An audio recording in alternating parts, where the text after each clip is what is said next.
ځایونه کې انسان امتحان کیږي. زوی هغه وخت کې امتحان کیږي چې کله مور پلار موت حالت ته ورسیږي، یعنی بالکل زوړ شي، هیڅ څه نشي کولی. په دې وخت کې دا امتحان کیږي چې آیا دا د مور پلار خدمت کوي که نه. دوی مورونه او خویندې د میراث په وخت کې امتحان کیږي. الله تعالی دوی نه امتحان اخلي چې آیا دوی میراث صحیح تقسیموي که نه.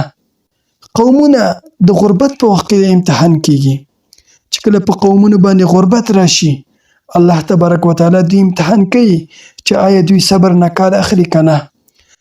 الله رب العزت په قرآن مجید کې فرمایي ان الله مع الصابرین، بېشکه الله رب العزت صبر کوونکي خلکو سره دی.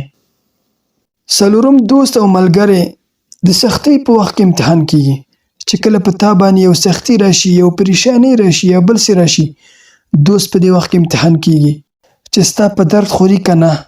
ښځه هغه وخت کې امتحان کیږي چې کله د هغه خاوند فقیر وي، چې آیا دا ښځه خپل خاوند سره د فقر په وخت کې صبر کولی شي که نه. سړی چې کله ښځه یې بیماره وي، مریضه وي، الله رب العزت معلوموي چې څنګه دا وخت به تیروي. په سورونو په دې ځایونو کې انسان امتحان کیږي، انسان نه امتحان اخیستل کیږي.